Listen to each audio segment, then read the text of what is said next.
लुका 9:18 चाहिँ यसरी लेखिएको छ, एकपल्ट येशू एक्लै प्रार्थनामा बस्नु भएको थियो। जम्मै चेलाहरू एकसाथ त्यहाँ आए। येशूले तिनलाई सोध्नुभयो, मानिसको विचारमा म को हुँ? अनि परमेश्वरले येशू ख्रीष्टले चाहिँ त्यहाँ आफ्ना चेलाहरूलाई सोध्दै हुनुहुन्छ, ए चेलाहरू हो, मानिसहरूले चाहिँ मलाई को हो भनेर भन्दैछन्, यिनीहरूको विचारमा चाहिँ म को हुँला त?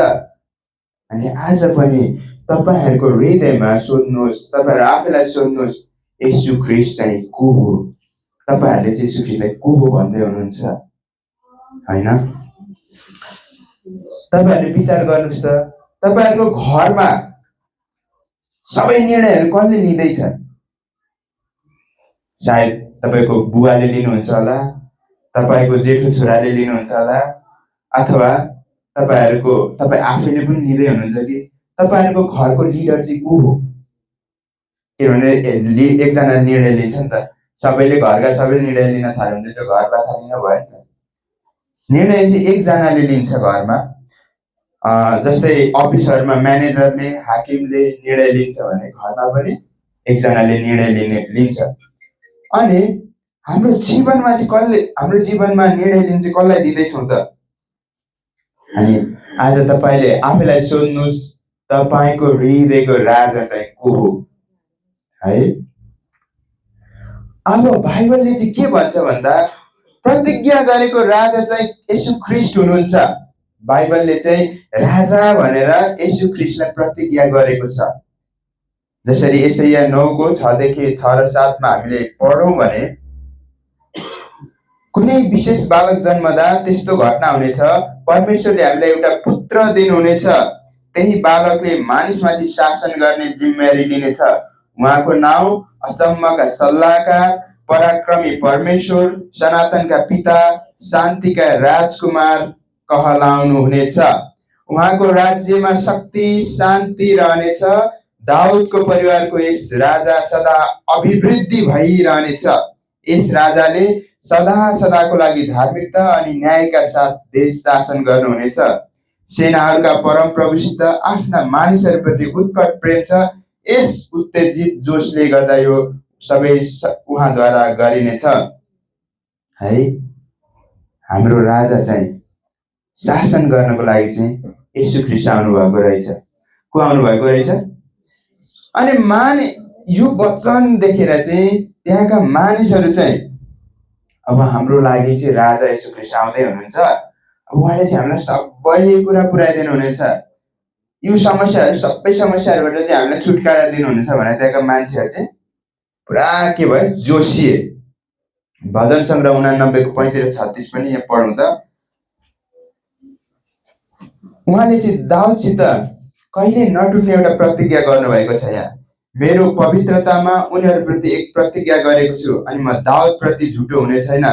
दाउदका सन्तानहरू अनवरत रहनेछन्, रहन्जेल उनको राज्य रहनेछ। हेर्नु त, मेरो पवित्रतामा, यहाँ पढ्नुपर्ने शब्द चाहिँ मेरो पवित्रतामा। मुख्य कुरा चाहिँ यहाँ छ, उहाँले चाहिँ उहाँको पवित्रतामा एउटा प्रतिज्ञा गर्नुभएको छ दाउदसित। अनि उहाँले गरेका प्रतिज्ञाहरू चाहिँ कहिले पनि झुटो ठहरिने छैनन्। यहाँनिर हामीले हेर्नुपर्ने कुरा चाहिँ जब परमेश्वरसित हाम्रो प्रतिज्ञा हुन्छन्, ती सबै कुरा चाहिँ पवित्रतामा हुनुपर्छ। हामी चाहिँ कहिलेकाहीँ प्रतिज्ञा गरिपठाउँछौँ बेला बेलामा अनेक कुराहरूमा, तर त्यति बेला हाम्रो हृदयको राजा चाहिँ कसलाई राखेको छौँ थाहा नै पाउँदैनौँ। अनि हामी गरेका प्रतिज्ञाहरू चाहिँ भोलि पठाउँछौँ। तर हामीले परमेश्वरले हेर्नु त, मेरो पवित्रतामा, हामीले चाहिँ हरेक प्रतिज्ञाहरू चाहिँ पवित्रतामा गर्नुपर्ने रहेछ। अनि मात्रै परमेश्वरले ती कुराहरूमा हामीलाई अनन्तको आशिषले भर्नुहुने रहेछ। अनि जब राजा मत्ती 2:3 जब राजा हेरोदले यहुदियाका यी नयाँ राजाको बारेमा सुने, हेरोद यस घटनाबाट चिन्तित भए। यसकारण यरुशलेमका सबै बासिन्दालाई पनि यो समाचारले चिन्तित तुल्याए। असली राजा आयो भने चाहिँ नकली राजाहरू के हुन्? डराउँछन्। उनीहरूमा डर पैदा हुन्छ, सकिने डर। अब असली व्यक्ति आएपछि मेरो बारेमा कसैले नराम्रो भन्दैछ, बनावटी, तर मै त्यहाँ छु भने त त्यो बनावटी मिल्यो त? मिलेन नि। त्यसकारण असली राजाको अगाडि चाहिँ नक्ली राजाहरू सोत्तर हुन्छन्, सकिन्छन्, डराउँछन्। त्यस्तै भयो। हेर्नु त, यहाँ हेरोद राजा डरायो। जब येशू ख्रीष्ट चाहिँ जन्मिनु भयो, उहाँ चाहिँ असली राजा जन्मिनु भयो भन्ने कुरा भयो, तबपछि हेरोद राजा डरायो। ओहो, अब मेरो सिंहासन त यसले खोस्दिने भयो, मेरो सिंहासन त यसले लगिदिने भयो। हेर्नु त, हेरोद राजा डरायो। किन डरायो? किनकि साँचो राजा जन्मनु भएको थियो। येशू ख्रीष्ट साँचो राजा हुनुहुन्थ्यो। अनि ओहो, मेरो हेरोदलाई चाहिँ कस्तो डर भयो भने, ओहो, मेरो यत्रो शासन, यत्रो ऐस आराम अब त मेरो सखाप हुने भयो नि त। मैले गरेको यत्रो यिनीहरूमाथिको ज्यादती त अब त मैले नपाउने भयो नि त। हेरोद राजा डरायो। किनभने त्यहाँ चाहिँ येशू ख्रीष्ट असली राजा चाहिँ जन्मिसक्नु भएको थियो। एउटा उदाहरण दिन्छु तपाईँहरूलाई। हाम्रो गाउँतिर पहिले चाहिँ मुखियाहरू हुन्थे क्या। अनि मुखियाहरूलाई चाहिँ हामीले के गर्नु पर्थ्यो? हामीले कमाएका पैसाहरूबाट चाहिँ अनि अन्न बालीबाट तिरो तिर्नु पर्थ्यो। उनीहरू चाहिँ तिरो उठाउन आउँथे। तर जब नयाँ ती मुखियाहरू चाहिँ शोषकी थिए, शासन गर्थे। तर जब इमान्दार व्यक्ति त्यहाँ हामी जब अब नयाँ कुराहरू जान्ने बुझेका व्यक्तिहरू आए अनि मुखियाहरू डराउन थाले। आजकल उनीहरूले त्यो तिरहरू उठाउँदैनन्। अनि उसको शासन चाहिँ, ती मुखियाहरू शासन चाहिँ अब टिक्न गाउँमा छोडेको छ। त्यस्तै जब येशू हाम्रो जीवनमा आउनुहुन्छ अनि हामीमा भएका ती मुखियाका पापहरू, अहङ्कारहरू, स्वार्थहरू चाहिँ डराउँछन्। के हुँदछ नि त? त्यसकारण जब गाउँमा मुखियाहरू अब डराउन थालेका छन्, उनीहरूले तिरो उठाउन छोडेका छन्, त्यस्तै जब येशूलाई हाम्रो जीवनमा आउनुहुन्छ, जब येशूलाई हाम्रो जीवनमा आउन दिन्छौँ हामी, त्यसपछि चाहिँ पापले, अहङ्कारले, स्वार्थले चाहिँ हाम्रो जीवनबाट ठाउँ छोड्छ, त्यसै डराउन थाल्छ। अब हेर्नु त, येशू ख्रीष्टलाई चाहिँ मानिसले कस्तो राजा चाहेका थिए, तर परमेश्वरले चाहिँ कस्तो राजा दिनुभयो त? यूहन्ना 6:15 एकचोटि हेरौँ त। येशूले त्यस्तो चमत्कार गर्नु भएको मानिसहरूले देखे। तिनीहरूले भने, संसारमा जो अगमवक्ता आउनेवाला हुनुहुन्थ्यो, साँच्चै उहाँ नै हुनुहुँदो रहेछ। येशूले बुझ्नुभयो कि आउने अनि उहाँहरूलाई जबरजस्ती राजा बनाउने योजना मानिसहरूले गर्दै थिए। यसकारण उहाँले त्यो ठाउँ छाडेर एक्लै पहाडमा जानुभयो। हामी अचम्मका छौँ क्या हामी मान्छेहरू। हामी चाहिँ सोच्छौँ एउटा राजा आएर हामीलाई चाहिँ धन दियोस्, सम्पत्ति दियोस्, हामीलाई चाहिँ ऐस आराम दियोस्, हामीलाई खानेकुराहरू दियोस्, सबै दियोस्। तर हामीले मुख्य कुरा चाहिँ भुलिरहेका छौँ। हामी चाहिँ यसुलाई हामी चाहिँ दाता जस्तो लाग्छ। उहाँसित चाहिँ हामी चाहिँ मगन्तै भइरहेका छौँ उहाँसँग। हे प्रभु, मलाई सुस्वास्थ्य दिनुहोस्, हे प्रभु मलाई ऐस आराम दिनुहोस्, हे प्रभु मलाई भर्नुहोस्, म यो धनाढ्य बन्न सकौँ यो संसारकै। हामी त्यो लोभमा छौँ। आज हाम्रो जीवन चाहिँ त्यो लोभमा परिरहेको छ।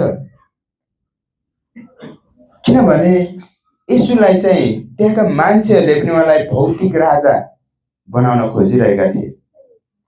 उहाँलाई चाहिँ त्यो सिंहासनमा राख्न खोजिरहेका थिए। तर खास येशू चाहिँ त्यसको लागि आउनुभएको थिएन। किनभने उनीहरूलाई चाहिँ लाग्यो उहाँले रोटीहरू खुवाउनु भयो, डालाका डाला माछाहरू, रोटीहरू उग्रे। ओहो, यस्तो राजा चाहिँ हामीले सिंहासनमा राख्यौँ भने त हामीलाई त खानाको त कमी नै नहुने रहेछ नि त। यसो कमी भयो र उहाँले रोटी त बनाइदिइहाल्नु रहेछ, माछाहरू पनि गटङटङ बनाइदिइहाल्नु रहेछ। अन्त हामी त आनन्द हुने भयो नि त, हामी त रमाउने भयौँ नि त त्यहाँ। अब हामी त कहिल्यै अनिकालमा पर्दै नपर्ने भयो नि भनेर लाग्यो मान्छेहरूलाई। अनि उनीहरूले चाहिँ त्यो सिंहासनमा राख्ने कोसिस गरे। तर के गर्नुभयो? येशू भाग्नुभयो त्यहाँबाट।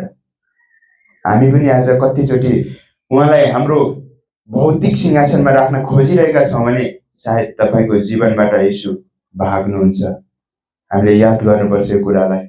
आज हाम्रो सिंहासनमा कस्तो सिंहासनमा उहाँलाई राखिरहेका छौँ, त्यो कुरा चाहिँ महत्त्वपूर्ण भूमिका खेल्छ। यदि हामीले उहाँलाई भौतिक तवरमै राखिरहेका छौँ, उहाँलाई चाहिँ हामीले रोटी र माछा दिनेको रूपमा हेरिरहेका छौँ भने उहाँले हाम्रो जीवनबाट चाहिँ उहाँ भाग्नुहुनेछ। याद गर्नुहोस् प्रियहरू, आज हामी पनि प्रार्थना गर्छौँ, धेरै प्रार्थना गर्छौँ, प्रभु मेरो यो समस्या हटाइदिनुहोस्, म त करोडौँ ऋणमा छु नि हो प्रभु, मलाई यो समस्याबाट हटाइदिनुहोस्। अनि म तपाईँले हटिसकेपछि जे भन्नुहुन्छ त्यही मान्छु। प्रभुले एकचोटि अनुग्रह पनि गर्नु, ल तँलाई आशिष होस्, फेरि हट्यो। हामी त त्योभन्दा अर्को ठुलो समस्यामा परिहाल्छौँ, प्रभु यो पनि हटाइदिनुहोस्। हामी समस्याको पछाडि कुदिरहेका हुन्छौँ। अनि उसलाई त हामी त लै त्यो दिने दाता जस्तो, डोनर जस्तो ट्याक्क, प्रभु म त यो भयो नि, ल दिनुहोस् है, त्यो समस्या हट्छ। होइन प्रभु अर्को पनि आइगयो, दिनुहोस् है। हामी चाहिँ उहाँलाई भौतिक रूपमा हेर्न थाल्यौँ, हामी चाहिँ भौतिक उपलब्धिका लागि हेर्न थाल्यौँ। हामी प्रार्थना गर्दा यो चाहिँ भन्न चाहँदैनौँ, कहिले पनि हामी लगभग भन्दैनौँ, प्रभु मेरो हृदय परिवर्तन गरिदिनुहोस्। हामी के मात्रै भन्छौँ भने प्रभु मेरो समस्याहरू हटाइदिनुहोस् भन्छौँ, तर कहिले पनि हामी भन्दैनौँ प्रभु मेरो हृदय परिवर्तन गरिदिनुहोस्।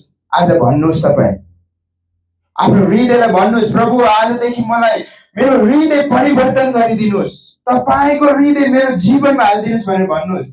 अनि मात्र परमेश्वरले तपाईँमा काम गर्नुहुन्छ। जब उहाँको हृदय तपाईँमा छ भने, उहाँले त्यो तपाईँको हृदय परिवर्तन गरिदिनु भयो भने मात्रै तपाईँमा त्यो शक्ति, तपाईँमा त्यो राजाको अधीनता चाहिँ आउँदछ। तर तपाईँको हृदय छ पूर्वतिर अनि तपाईँ खोजिरहनु भएको छ पश्चिमतिर भने चाहिँ तपाईँले त्यो आशिष पाउनुहुन्न। किनभने हामीले त्यहाँ हेऱ्यौँ भने, माथि मत्तीको हेऱ्यौँ भने त्यहाँ वचनमा उहाँलाई त सिंहासनमा राख्न तयार थियो नि जनता, तर उहाँले त्यो भौतिक सिंहासन, बाहिरी सिंहासन स्वीकार गर्नु भएन। चाहेको भए त त्यत्रो मान्छेले उठाउँदा भने त उहाँ बस्न सक्नुहुन्थ्यो त्यो सिंहासनमा, तर उहाँले त्यो भौतिक सिंहासनको लागि यो पृथ्वीमा आउनु भएकै थिएन। किनकि उहाँ चाहिँ तपाईँ हामीको, हाम्रो हृदयको सिंहासनमा बस्न खोज्दै हुनुहुन्थ्यो। त्यसकारण चाहिँ उहाँ के गर्नुभयो, त्यहाँबाट भाग्नुभयो, त्यो भिडबाट उहाँ निस्कनु भयो। आज हामी कताको सिंहासनमा उहाँलाई राख्न खोज्दैछौँ? हाम्रो भौतिक सिंहासनमा, बाहिरी सिंहासनमा, उहाँलाई देखिने सिंहासनमा राख्न खोज्दैछौँ कि हाम्रो हृदयभित्रको सिंहासनमा उहाँलाई ठाउँ दिँदैछौँ? हामीले यो चाहिँ विचार गर्नुपर्छ। अनि हाम्रो हृदयमा चाहिँ ठुलो समस्या छ फेरि भने जस्तो छैन। हामीले राख्न त खोजेको, हे भाइ निराज भाइ, मैले कति राख्न खोजेको नि सिंहासनमा, अनि राखिरहेको छु त। मलाई तिमी के भनेको, तिमीले त्यो वचनमा के भनेको त्यस्तो, मैले राखिरहेको छु त। कतिको त्यस्तो सोच आइरह होला है। हेर्नु त यिर्मया 17:9-10 के भन्दो रहेछ, मानिसको हृदय अन्य कुनै चिज भन्दा कपटपूर्ण हुन्छ। कति खराब हुँदो रहेछ त हाम्रो हृदय। हेर्नु त, कपटपूर्ण, छली क्या, त्यो कहिले निको नहुने हुन्छ। यसलाई कसैले बुझ्न सक्छ? हाम्रो यो कपी त कहिले ठिक हुँदैन। हामी भन्छौँ अब प्रभु म तपाईँलाई यही राख्छु, अनि अलिकति समस्या पर्छ, कहाँ प्रभु म त यता पो छ त, तपाईँले एकछिनै यतै बस्नुहोस्, म यता गराइहाल्छु। कपी छौँ, हाम्रो हृदय चाहिँ कपी छ, छली छ यो हृदय, यो खराब छ हाम्रो हृदय। तर म एकजना मानिसको हृदय देख्न र निर्णय लिनु अनि उसको कर्म र योग्यता अनुसार फल दिन्छु। हेर्नु त, हाम्रो हृदय कपटीपूर्ण छ भन्ने कुरा प्रभुलाई पनि थाहा छ, अनि उहाँले चाहिँ त्यही अनुसार तँलाई फल दिन्छु म भनिसक्नु भएको छ। हामी चाहिँ हाम्रो जीवनमा, संसारमा सबैभन्दा छली केही कुरा छ भने मानिसको हृदय छ। यो चाहिँ छली छ, कपटी छ, हाम्रो हृदय चाहिँ खराब छ साँच्चीकै। यसले चाहिँ छल गर्छ, हामी आफैलाई छल गर्छ। कहिलेकाहीँ हामी मजाले होइन यो त हुनु हुँदैन भन्छौँ, अनि कतिजना व्यक्तिहरू अहिले ठुल्ठुला व्यक्तिहरू, एप्स्टिन फाइल भन्ने एउटा रिलिज भएको छ, त्यही हेर्नुहुन्छ भने हामीले नसोचेका त्यस्ता व्यक्तिहरू पनि त्यो खराब व्यभिचारमा, खराब अवस्थामा फसेको हामीले पायौँ। बिल गेट्स, ऊ त जीवन दिने मान्छे, ऊ त हेल्थ सेक्टरमा यत्रो ठुलो काम गरेको मान्छे, तर सानो सानो बालबालिकाहरूलाई रेप गर्ने, उनीहरूको मासु खाने, त्यस्तोसम्म गरेको त्यो फाइल्सहरूमा देखियो भनेपछि हाम्रो यो देखाउने आवरण र भित्री हृदय कति फरक हुँदो रहेछ त। है। त्यसकारण यो हृदय चाहिँ खराब छ, हाम्रो छली छ। यिर्मया 7:24 भन्छ, तर तिमीहरूका पिता पुर्खाले मेरो कुराको वास्ता गरेनन्, तिनीहरू हठी थिए अनि तिनीहरूको दुष्ट हृदयले जे मन परायो त्यही गरे, तिनीहरू अघि बढेनन् बरु पछि सरे। हामी चाहिँ कतिचोटि हाम्रो हृदयको सल्लाह अनुसार हिँड्छौँ। हामी कुनै पनि निर्णय लिँदा प्राय प्रभुलाई सोध्दैनौँ, उहाँसँग प्रार्थनामा टाइम बिताउँदैनौँ, खोज्दैनौँ। मलाई गाह्रो भयो, ओहो यसो गुन्छौँ मनमा, ल यसो गर्दै अन्त लागिहाल्छौँ। कहिलेकाहीँ चाहिँ यो निर्णयले हामीलाई सोत्तर बनाउँछ, हामीलाई त पुरै लडाउँछ। हामीले कुराहरूमा चाहिँ विचार गर्नुपर्छ प्रियहरू, किनभने वचनले भन्छ हाम्रा पिता पुर्खाहरूले पनि यो प्रभुको वचनलाई चाहिँ वास्ता गरेनन् है। त्यसकारण हामीले चाहिँ यी कुराहरूमा चाहिँ हाम्रो हृदयलाई भन्दा पनि परमेश्वरको हृदयलाई चाहिँ हाम्रो जीवनमा राख्नुपर्छ। यहाँनिर हेर्नु त, हितोपदेश 4:23 कस्तो चेतावनी दिँदैछ हामीलाई। सबभन्दा महत्त्वपूर्ण कुरो के हो भने तिमीहरूले सोच्नुपर्ने कुराहरूमा तिमी अत्यन्तै होसियार हुनुपर्छ, किनभने तिम्रो हृदय तिम्रो जीवनको स्रोत हो। तपाईको हृदय चाहिँ तपाईले जसरी सोच्नुहुन्छ त्यसै अनुसार तपाईको जीवन चल्छ। तपाईले जे कुराहरू हृदयमा सोच्नुहुन्छ त्यसै अनुसार तपाईको हात खुट्टाहरू, आँखाहरू, मगजहरू चल्छ। त्यसकारण तपाईको हृदयलाई जब शुद्ध राख्नुहुन्न भने चाहिँ तपाई भस्नुहुन्छ, तपाई डुब्नुहुन्छ अनि तपाई ननिस्किने गरी, तैरिन नसक्ने गरी हिलोमा गाडिनुहुन्छ। त्यसकारण हाम्रो जीवनको सबैभन्दा चलाउने मूल स्रोत भनेको हाम्रो हृदय हो। जस्तै एउटा अनि त्यो हृदयलाई चाहिँ हामीले जोगाउन सकिएन भने बिग्रिन्छ, पड्किन्छ। जब हृदय नै पड्किन्छ भने सक्यो नि त जीवन। त्यसकारण मैले एउटा उदाहरण दिन्छु तपाईहरुलाई। हाम्रो टेस्ला मलाई मनपर्ने राम्रो मोडलको गाडी, एकदम बाहिरबाट हेर्दा टिलिक्क टल्काएर त्यसको मोडिफिकेसनहरू हेर्दा त क्या खतरा देखिन्छ, खतरा। मलाई चाहिँ एकदम मनपर्छ त्यो गाडी। तर त्यो गाडी कुदाउँदै मजाले कुद्छ, स्पिड पनि त्यस्तै दिन्छ, आरामदायी भित्र सोफा पनि। तर त्यो गाडीमा ब्रेक चाहिँ फेल भयो भने के हुन्छ होला?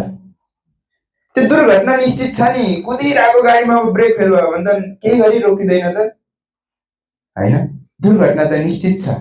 त्यस्तै हाम्रो जीवन पनि बाहिर चाहिँ हामी प्रभु तपाईँ बाहेक त मेरो कोही छँदै छैन, तपाईँ नै सबै थोक हो नि। अनि लुगाई पनि चट्ट आइरन गरेर दौरा सुरुवाल टक्क ढाका टोपी, अनि खुवाई पनि चट्ट त्यस्तै ठाउँमा गएर हैन पुरा गर्छौँ। यो चाहिँ धार्मिक जीवन हो। जस्तै सदुकी र फरिसीहरूले पनि गर्थे। उनीहरू के गर्थे त? चट्ट कसैले शुद्ध पवित्र कुराहरू खाए है। तर त्यहाँनिर के भइरहेको छ भने हाम्रो हृदय चाहिँ सही छैन भने त कामै छैन नि। हामीले देखाउने जीवन जस्तो आधारको एकदम राम्रो देखाए पनि तर हाम्रो हृदयमा चाहिँ खराब विचारहरू, खराब सोचहरू अनि खराब कुराहरूले भरिएको छ भने त्यो चाहिँ अत्यन्त खतरनाक हुन्छ। के अरे भेडाको भेषमा बुवासो भन्छ नि। हाम्रो भेष चाहिँ, हामीले लगाउने कपडाहरू चाहिँ हाम्रो बाहिरबाट हेर्ने मान्छेहरूले चाहिँ मलाई भेडा देखिरहेछन्, म भित्रबाट बुवासो पनि हुन सक्छु। मलाई मान्छेहरूले, धेरै मान्छेले ओहो तिमी त कति राम्रो, तिमी कस्तो के अरे रिसाउँदैनौ पनि, तिमी त मुखमुखी लाग्दैनौ पनि, तिमी खराब बोल्दैनौ पनि, तिमी त कति राम्रो है भनेर कति मान्छेले भन्छन्। तर तिनीहरूलाई मेरो हृदय थाहा छैन नि। मेरो हृदय त तिनीहरूको भित्रभित्र यसलाई कसरी फसाउने, यसलाई कसरी मार्ने, यसबाट कसरी लुट्ने पो छ कि हैन। त्यसकारण हाम्रो हृदय चाहिँ सही छैन भने मेरो बाहिरी आवरणले चाहिँ केही फरक पर्दैन। तर यदि हृदय सही छ हृदय पवित्र छ, हृदयमा चाहिँ सिंहासनमा चाहिँ हृदयको सिंहासन राजा येशू ख्रीष्ट हुनुहुन्छ भने चाहिँ मेरो जीवनमा चाहिँ त्यो देखिन्छ। अनि त्यो चाहिँ परमेश्वरलाई मनपर्ने जीवन हुन्छ। अब ओठले होइन, हामीले चाहिँ हृदयले राजा स्वीकार्नुपर्छ। मत्ती 15 8 र 9 एकचोटि हेरौँ त के भन्दै हुनुहुन्छ येशू प्रभुले। उहाँलाई सबै कुरा थाहा छ क्या, हामी कस्तो छौँ भन्ने कुरा सबै थाहा छ। उहाँले भन्दै हुनुहुन्छ, यी मानिसहरू मलाई मुखले आदर गरे भन्छन्, तर तिनीहरूको हृदय मदेखि टाढा छ। तिनीहरूले मलाई अर्पण गरेको आराधना व्यर्थ छ। तिनीहरूले आफैले रचेका नियमहरू मात्रै पालना गर्न सिकाउँछन्। हेर्नु त यो खतरनाक वचन छ। हामीले हेर्दा आउँदै त केही पनि देख्दैनौँ, तर यो गहिरेर हेर्नुहोस् त, यी मानिसहरू मलाई मुखले आदर गरे भन्छन्। प्रभु आज त सङ्गतिमा आएँ म त, ओहो बिहानदेखि प्रभुलाई मैले जपै छु, प्रभुको मैले आराधना गरेकै छु भनेर कतिचोटि हामी भन्छौँ। म त प्रभु यो त आराधना पनि घन्टौँ गरिरहेको छु। तर कतिचोटि आफ्नै हाम्रा नियमहरू हुन् कि हाम्रो आफ्नै हामीले व्यक्तिगत बनाएको नियममा छौँ कि होइन। किनभने हाम्रो मुखले चाहिँ हामीले उहाँलाई आदर गरे प्रभु मैले तपाईँलाई यत्रो उचालिरहेको छु त, खै म त घाटामै छु त, म तपाईँले यत्रो जय जयकार गरिरहेको छु, त्यही पनि मलाई नै मेरो जीवनमा नै खराब भइरहेको छ। म चाहिँ तपाईँलाई यस्तो गरिरहेको छु तर मलाई नै पो चोट परिरहेको छ, के हो प्रभु होइन। हामीले चाहिँ देखावटी गरिरहेको छौँ कि। तर तपाईँ हाम्रो हृदय चाहिँ उहाँले जान्नुहुन्छ, भन्दै हुन्छ तिनीहरूको हृदय मदेखि टाढा छ। यिनीहरू आउँछन् मात्रै, यिनीहरू सायद अर्काको डरले आउँछन्, मान्छेको भयले आउँछन्, तर तिनीहरूको हृदय चाहिँ यहाँ छैन है भन्दै हुनुहुन्छ उहाँले। किनभने पहिले पनि थाहा छ यिनीहरू यो मान्छेहरू चाहिँ हृदयद्वारा चाहिँ मलाई स्वीकारिरहेको छैन नै भन्ने चाहिँ उहाँलाई थाहा छ। अनि हामीले कतिचोटि हाम्रो हृदय चाहिँ उहाँसित छैन भने हामीले अर्पण गरेका, हामीले उहाँलाई चढेका आराधनाहरू चाहिँ व्यर्थ छन्। हामीले मुख दुखाउनु मात्रै हुन्छ, हामीले यहाँ चिच्याउनु मात्रै हुन्छ, हाम्रो एनर्जीको लस मात्रै हो। उहाँले त्यो ग्रहण गर्नुहुन्न।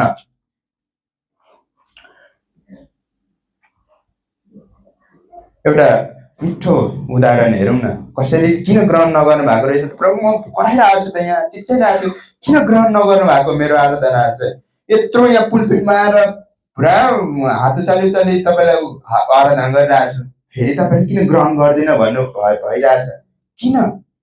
एउटा उदाहरण हेरौँ त, हामी धेरै जस्तो हाम्रो आमाहरूले पनि यस्तो गर्नुहुन्छ। हामी फोन आउँछ, टुई फोन आउँछ, अनि मोबाइलमा फोन आउँछ, उठाउनुहुन्छ, अनि उता के कुरा गर्दैछन् मतलब छैन, यताबाट भन्ने हो त्यस्तो गरिस् उस्तो भयो, ल ठिक छ, तर उताबाट के भनिरहेको छैन त्यो मतलब छैन, सुन्नुहुन्न, अनि मसित कुरा गर्न थाल्नुहुन्छ, तर उता फोनमा बोलिराख्नुहुन्छ, कानमा चाहिँ फोन नै छ, अनि उताबाट के भनेको यहाँ सुन्नु भएको छैन। त्यस्तै हामी पनि आराधना गर्दा आज हामी मात्रै बरबराइरहेछौँ, हामी मात्रै कराइरहेछौँ, तर उताबाट के भन्दै हुन्छ हामी कहिले सुन्दैनौँ। यसले चाहिँ के फाइदा भयो त होइन। उताको मान्छेले के भन्न खोजिरहेको थियो त्यो सुन्दैनौँ भने हामीले फोन गर्नुको अर्थ के भयो त।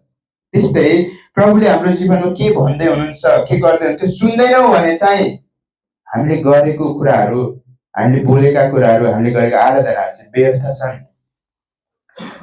धेरैचोटि हामी चर्च आउँछौँ, चर्च त हामी शनिबारै पछि आउँछौँ नि, कहिलेकाहीँ त हामी शुक्रबार बुधबार पनि आउँछौँ, तर गीत पनि गाउँछौँ। हामी यता हालेलुया प्रभु भन्दैछौँ, यहाँ हृदयमा मनमा चाहिँ मेरो भैँसी कहाँ पुग्यो आज, त्यहाँ काममा जान बाटो भाउ त्यसले के गर्यो होला, त्यसले आज खाना मैले बनाएको थिएँ त्यो भात डढ्यो कि डढेन, ओहो आज सक्यो कि। प्रभु यस्तो चाहिँ चाहनुहुन्न। यही हो समस्या चाहिँ हाम्रो। हामी आराधनामा चाहिँ छौँ, यहाँ छौँ, हामी भौतिक रूपमा त यहाँ छौँ, तर आत्मिक रूपमा हाम्रो हृदय चाहिँ कहाँ छ त। हाम्रो पैसामा छ, हाम्रो व्यवसायमा छ, हाम्रो जागिरमा छ। म यहाँ वचन प्रचार गर्छु, मेरो हृदय चाहिँ ओहो भोलिको कसरी सेड्युल मिलाउने होला त, भोलि काममा जाने हो कि होइन होला त, भोलि म गएन भने त्यो मेरो हेडले चाहिँ के भन्ला त मलाई, होइन? यो सोचाइहरूमा छौँ। यो चाहिँ व्यर्थ छ भन्दै हुन्छ क्या प्रभुले। तपाईँ यहाँ चर्चमा आउनु भएको छ भने प्रभुमा आराधना गर्दै हुनुहुन्छ भने तपाईँको 100% चाहिँ प्रभु चाहनुहुन्छ। उहाँ 99% चाहने परमेश्वर होइन। तपाईँको जीवनबाट चाहिँ 100% प्रभुलाई दिएको उहाँ चाहनुहुन्छ। अनि यदि तपाईँ यहाँ आउनु भएको छ, गीतहरू गाउनु भएको छ, जय जयकार गर्नु भएको छ, तर तपाईँको हृदयमा चाहिँ 100% प्रभुलाई दिनुभएको छ भने त्यो व्यर्थ छ, त्यो कामै छैन। तपाईँ कराउनु भयो, हल्ला गर्नुभयो, एकछिन यहाँ सबैको आवाज जुद्यो, सकियो। परमेश्वरले चाहिँ के चाहनुहुन्छ त? तपाईँको पूर्ण अनि चूर्ण, पुरा हृदयले अनि टुक्रिएको हृदयले। चूर्ण भनेको परमेश्वरमा चूर्ण भएको, परमेश्वरलाई खोजी गर्ने हृदयले चाहिँ आराधना दिएको चाहनुहुन्छ। त्यसैले विचार गर्नुहोस्, तपाईँको हृदयमा तपाईँले कसलाई राजा बनाउँदै हुनुहुन्छ? तपाईँ भन्दै हुनुहुन्छ मेरो हृदयको राजा येशू ख्रीष्ट हो, येशू ख्रीष्ट हो भन्नुहुन्छ, अनि तपाईँको हृदय चाहिँ यहाँ आराधनामा चाहिँ जागिरतिर, पेसातिर, तपाईँको घरायसी समस्यातिर राख्नु भएको छ भने राजाले जहिले पनि 100% चाहन्छ। तपाईँ पहिले राजा हुँदाहुँदै मैले जानेसम्म उसलाई चाहिँ यो यसरी होइन, उहाँलाई पुरै सर्लक्कै सुतेर दण्डवत गर्नु पर्थ्यो।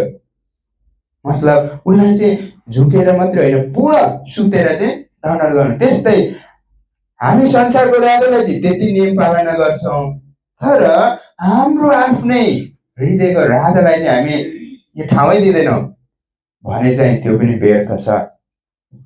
त्यसकारण तपाईँको हृदय चाहिँ आज को होला त? तपाईँको हृदयको राजा चाहिँ आज कसलाई बनाउँदै हुनुहुन्छ? यो महत्त्वपूर्ण छ। सुन्दा हुँदै सिम्पल देखिन्छ, अनि हामी धेरै वचनहरू सुनेका छौँ, पढाएका छौँ, अनि मेरो हृदयको राजा येशू प्रभु हुनुहुन्छ भनेर सोध्छौँ पनि, तर हामीले साँच्चीकै बनाएका छौँ त उहाँलाई हृदयको राजा? यो चाहिँ हामीले प्रियहरू मनन गर्नुपर्ने विषय हो। कतिचोटि यो हामी साधारण वचन साधारण छ, तर यसको भित्र पस्यो भने चाहिँ डर लाग्दो छ कुराहरू। सर्फेसमा हेऱ्यो भने त येशू ख्रीष्ट मैले राजा बनाइसकेँ, मेरो राजा हुनुहुन्छ भनेर उहाँले मेरो सबै कुरा लिनुहुन्छ भनेर बुझ्छौँ, तर यसको भित्री गहिराइमा जाने हो भने त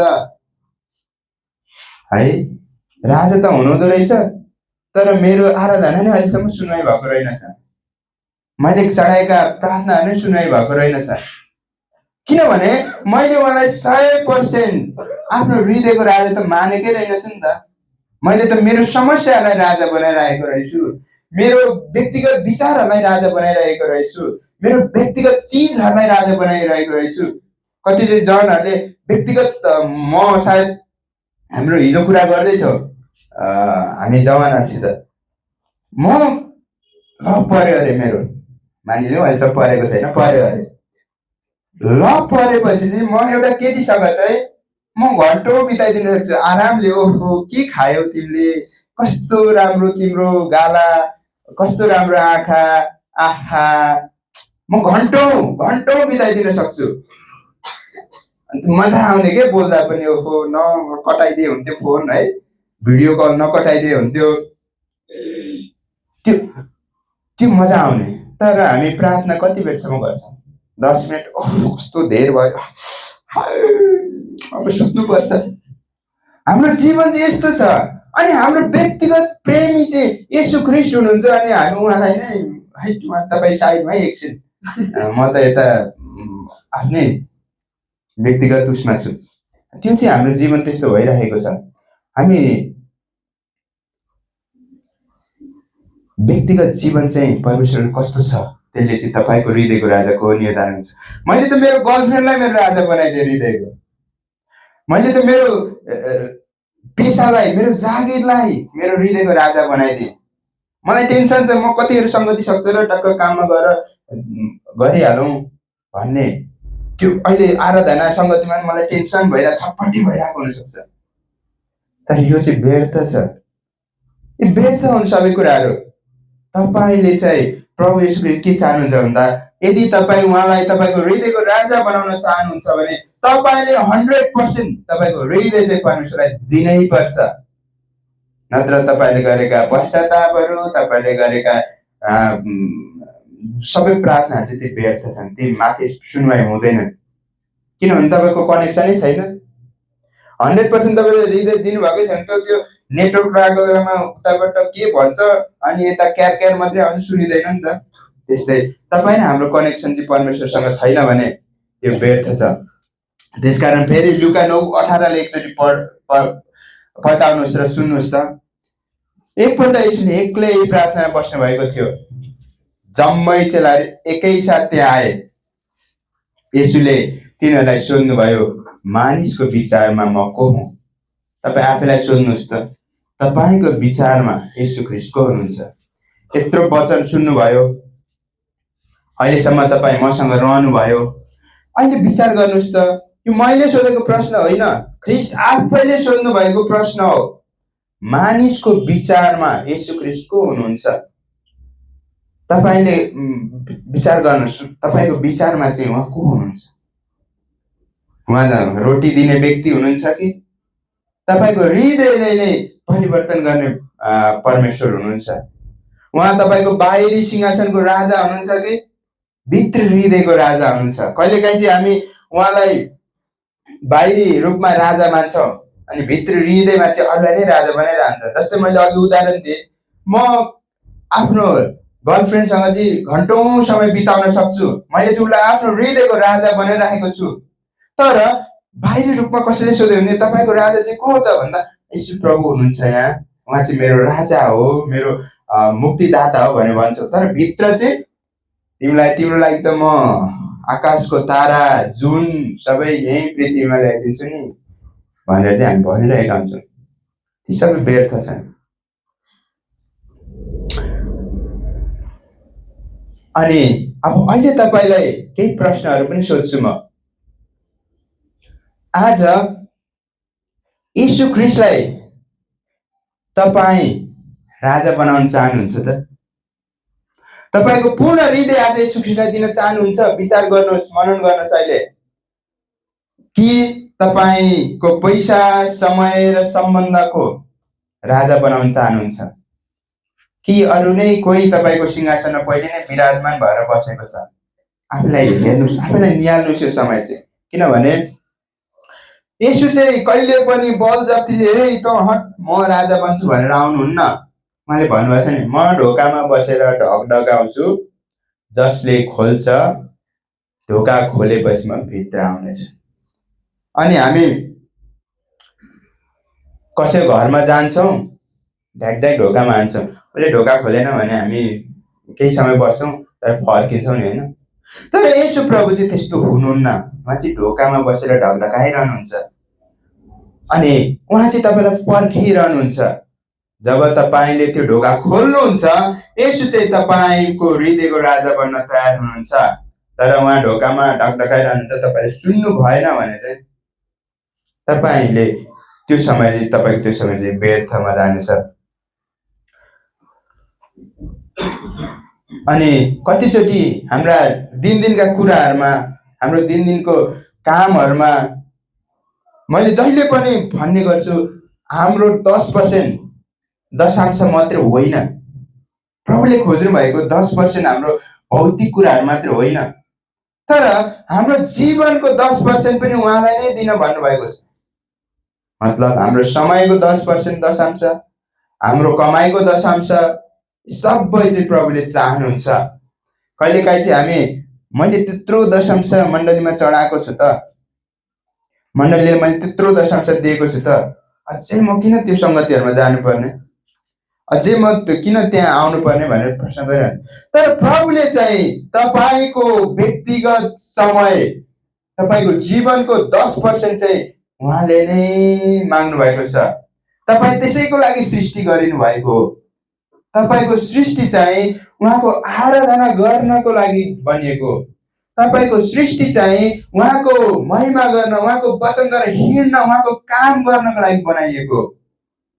अनि हामी चाहिँ अहिले संसारमा जब यो हृदयमा चाहिँ आफ्नो राजा चाहिँ अर्कैलाई बनाउँछौँ भने चाहिँ ती कुराहरू हामी भोलि पठाउँछ। ती कुरा खासै हामीलाई वास्ता लाग्दैन। तर हाम्रो हृदयको राजा चाहिँ यो सिंहासनमा चाहिँ ख्रीष्टलाई नै राख्छौँ भने चाहिँ उहाँको वचन अनुसार हिँड्छौँ, उहाँको योजना अनुसार हिँड्छौँ, उहाँमा समय बिताउन मजा लाग्छ हामीलाई। यदि आज तपाईँलाई प्रभुसँग समय बिताउन मजा लागिरहेको छैन, प्रार्थना गर्दा अल्छी लागिरहेको छ, बाइबल पढ्दा हुँदै यो त महिना दिनमा धुलै भएर यसरी यसो गर्दा पनि धुलो उड्छ भने चाहिँ तपाईँ ख्रीष्टसँग प्रेममा हुनुहुन्न। कतिचोटि हाम्रो पुरानो जमानामा जस्तै म 6-7 मा पढ्दा हुँदै दाइहरूको त्यो लेटर आउँथ्यो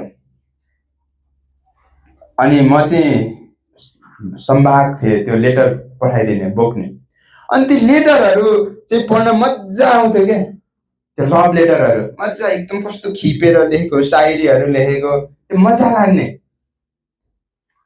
जोडीहरूको पढ्न। अनि आज चाहिँ तपाईँ हामीसँगै प्रेम आउनु भएको छ, तपाईँ हामीसँगै परमेश्वरले राज गर्दै हुनुहुन्छ।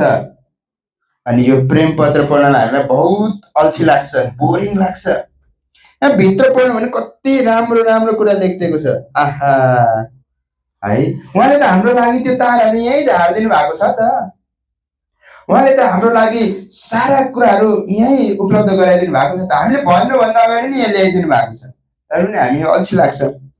तर अझै पनि मेरो दाइहरू चाहिँ के गर्नुहुन्छ भन्दा उहाँको त्यो गर्लफ्रेन्डका पुरानो लेटरहरू अझै पनि पल्टाएर पढ्नुहुन्छ यसरी। अनि मलाई मजा लाग्छ, त्यो म पनि पढ्छु गएको बेलामा। यति छ मलाई पनि मजा लाग्छ त्यो पढ्नलाई। तर आजै चाहिँ मलाई आफैलाई पठाएको यो प्रेम पत्र पढ्न ध्याउ लाग्छ। यत्रिक निन्द्रा लागिगयो। एक अध्याय पढेको छैन, अघिदेखि पछाडि टाउको हानेर जियान सोला हानेर खुट्टा कटकट खाएर होइन अब सुत्नुपर्छ। यो यत्रो पढेर त अनि फेरि समस्या हुन्छ भन्ने जस्तो लाग्छ। त्यसकारण प्रियहरू, हामीले चाहिँ यदि तपाईँ ख्रीष्टलाई चाहिँ आफ्नो हृदयको राजा बनाउनुहुन्छ भने चाहिँ यो महत्त्वपूर्ण छ। किनभने उहाँले कसरी तपाईँको हृदयमा वास गर्नुहुन्छ भन्ने कुरा त प्रेम पत्रले मात्रै बताउँछ। जब यो प्रेम पत्र पढ्दै जानुहुन्छ नि, तपाईँ प्रार्थनामा समय बिताउन मजा लाग्छ, उहाँसँग कुरा गर्न मजा लाग्छ। घन्टौँसम्म तपाईँ मजाले कुरा गर्न सक्नुहुन्छ, उहाँसँग सुन्न सक्नुहुन्छ। त्यसकारण प्रियहरू, हामी चाहिँ विचार गर्नुपर्छ आज हाम्रो हृदयको राजा चाहिँ कसलाई बनाउँदैछौँ भन्ने कुरा। हुन्छ, आउनुहोस् हामी प्रार्थना गरौँ। सबैजना खडा हौँ, किनभने हामी अघिदेखि बसेको ज्यान दुख्यो होला।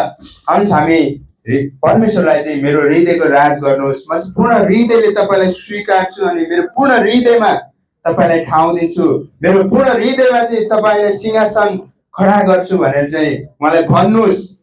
कारण उहाँ चाहिँ तपाईँको सिंहासनमा, तपाईँको हृदयमा चाहिँ आज आउन चाहनुहुन्छ अनि तपाईँको त्यो हृदय चाहिँ पवित्र बनाउन चाहनुहुन्छ अनि तपाईँका विचारहरूलाई, तपाईँका ध्यानहरूलाई, तपाईँका सोचहरूलाई चाहिँ परमेश्वरले निष्क्रिय पार्न चाहनुहुन्छ।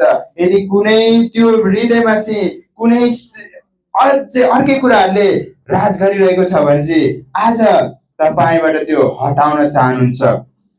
आउनुहोस् प्रियहरू, प्रार्थनाहरू यस समयमा। हालेलुया लर्ड जीसस। स्वर्गीय सिंहासनमा विराजमान रहनुहुने परमेश्वर पिता, प्रभु मेरो हृदयलाई खाली गर्दछु यो समयमा। मेरो हृदयलाई यो समय तपाईँमा सुम्पदछु। मेरो हृदयमा भएका यी अन्य राजाहरूलाई म हटाउँदछु यो समयमा। प्रभु तपाईँको राज्य मेरो हृदयमा स्थापित गर्नुहोस्। ओ प्रभु, मैले गर्ने कुराहरू, मैले सोचे सोचाइहरू तपाईँको सोचाइबाट निर्दिष्ट होस् परमेश्वर पिता। प्रभु येशू, यो हृदय तपाईँको लागि म खाली गर्दछु। प्रभु तपाईँले हृदयमा भर्नुहोस्। प्रभु तपाईँले हृदयमा नयाँ गर्नुहोस्। फेरि पनि यो हृदयमा तपाईँमा दिन चाहन्छु। म 100% तपाईँमा भरिन चाहन्छु। प्रभु मलाई नयाँ बनाउनुहोस्। मलाई फेरि पनि आज यो मेरो हृदयको सिंहासनमा तपाईँले राज गर्नुहोस्। प्रभु मेरो राजा चाहिँ तपाईँ हुनुहुन्छ। मेरो आत्मिक राजा, बाहिरी राजा होइन, भौतिक राजा होइन, तर मेरो हृदयको राजा चाहिँ तपाईँ हुनुहुँदछ प्रभु।